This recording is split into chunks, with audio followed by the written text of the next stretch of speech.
नमस्कार दोस्तों। यदि यूपीएससी में आपका ऑप्शनल सब्जेक्ट हिंदी साहित्य है तो आपसे इंटरव्यू में यह प्रश्न पूछा जा सकता है कि कथा और कहानी में क्या अंतर है। आपसे मेंस में भी यह प्रश्न पूछा जा सकता है कि कथा और कहानी में मूलभूत अंतर को समझाइए। टिप्पणी करने को पूछ सकता है। कथा और कहानी में मूलभूत अंतर को समझने के लिए हम इसे 3 स्तर पर देखेंगे। पहले स्तर पर हम उद्देश्य की बात करेंगे कि कथा और कहानी में उद्देश्य के स्तर पर क्या अंतर है।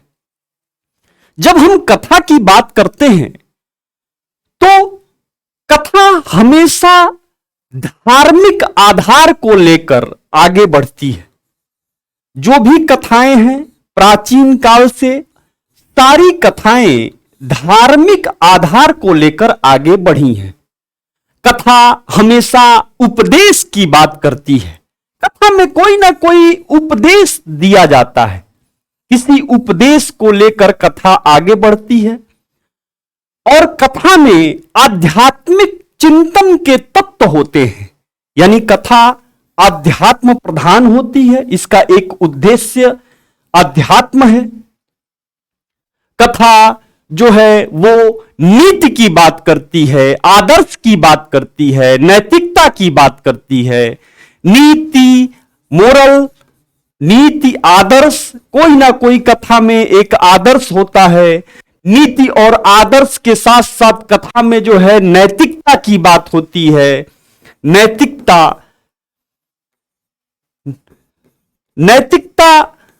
के साथ साथ कथा हमेशा एक कर्तव्य की शिक्षा देती है कि मनुष्य के जीवन में उसके क्या कर्तव्य हैं। इन चीजों की शिक्षा जो है वो हमारी प्राचीन कथाएं देती रही हैं। जहां तक कहानी की बात है, कहानी किसी न किसी समस्या को उठाती है, यानी कहानी जो है वो उसमें समस्या कथन होता है। समस्या प्रधान कहानियां ही आपको ज्यादा दिखेंगी। पहले दहेज प्रथा, भ्रष्टाचार के ऊपर, छुआछूत के ऊपर, अमीरी गरीबी के ऊपर प्रेमचंद की जितनी कहानियां हैं वो सारी कहानियां आप उठाकर देख लीजिए। किसी न किसी समस्या को लेकर वो कहानी लिखी गई है।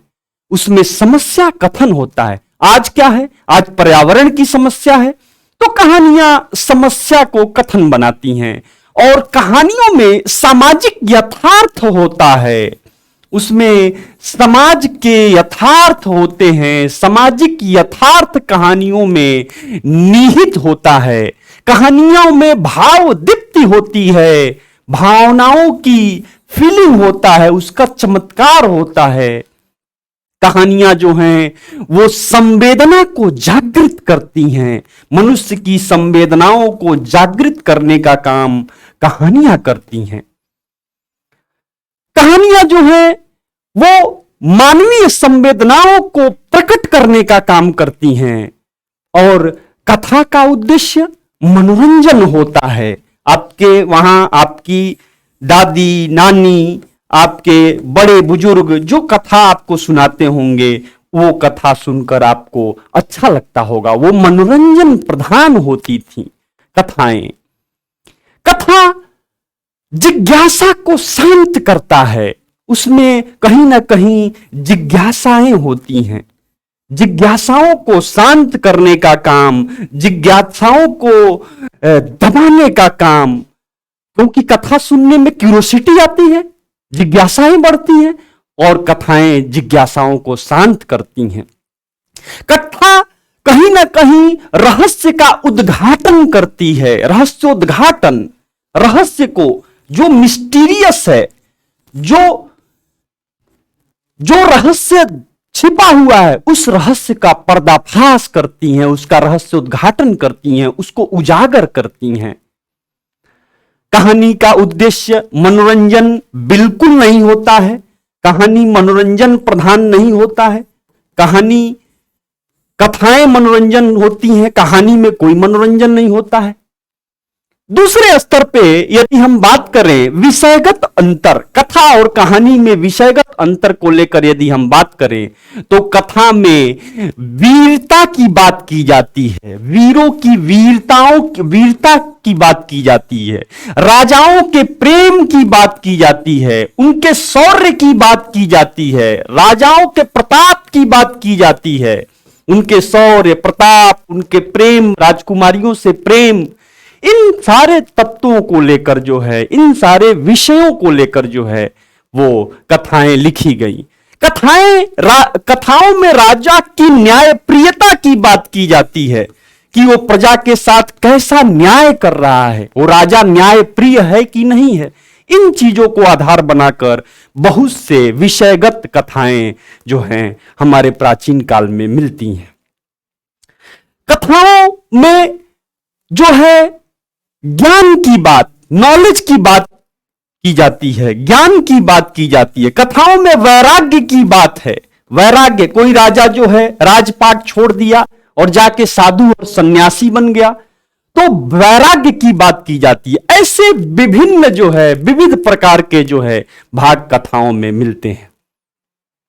और कहानी ठीक इसके विपरीत विषयगत स्तर पर देखें तो कहानी जो है वो जीवन के किसी एक प्रसंग को लेकर आगे बढ़ती है।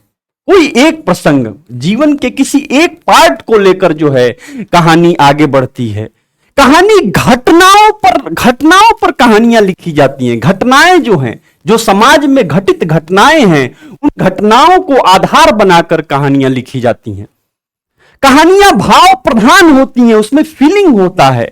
कहानियां भाव प्रधान होती हैं, वो आपके इमोशन से जुड़ती हैं। उसमें चरित्रों के, उसमें पात्रों के, चरित्र के, पात्र के क्रिया व्यापार, उनके क्रिया व्यापार की बात की जाती है। क्रिया व्यापार की बात की जाती है।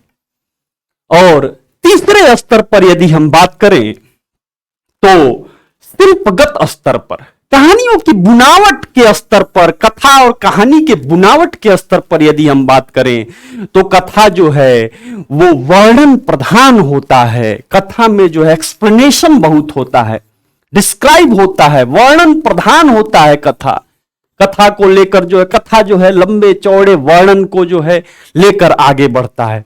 घटना बहुलता बहुत ज्यादा होती है। बहुत सारी घटनाएं जो हैं कथाओं में जो है पाई जाती। एक घटना खत्म हुई कि दूसरी घटनाएं आ जाएंगी। और कथानक का प्रारंभ सीधे साधे नियम से चलता है कथाओं में। वहीं कहानी में आप देखें तो कहानियां जो है भाव प्रधान होती हैं, फीलिंग, भाव प्रधान होती हैं। कहानियां जो हैं वो अपने आप में एक छोटा सा प्रसंग उठा लिया कहानीकार ने और उस छोटे से प्रसंग के हिसाब से जो है एक कहानी उसने बुन दी। ऐसे में आप देखेंगे तो अनेक रूपक, कहानियों में अनेक रूपक पाए जाते हैं, अनेक रूपक होते हैं, अनेक प्रतीकों की संख्या होती, प्रतीक पाए जाते हैं। रूपक और प्रतीकों के माध्यम से कहानी जो है गढ़ी जाती है।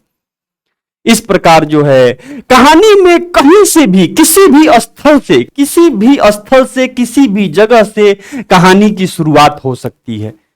तो इस प्रकार कथा और कहानी में आपने कुछ सूक्ष्म अंतर देखे। ये इंटरव्यू में भी आपसे सवाल पूछा जा सकता है कि कथा और कहानी में सूक्ष्म अंतर क्या है, और आपको जो है हिंदी साहित्य के विद्यार्थी के होने के नाते आपको जो है यह अंतर पता होना चाहिए। नमस्कार, धन्यवाद।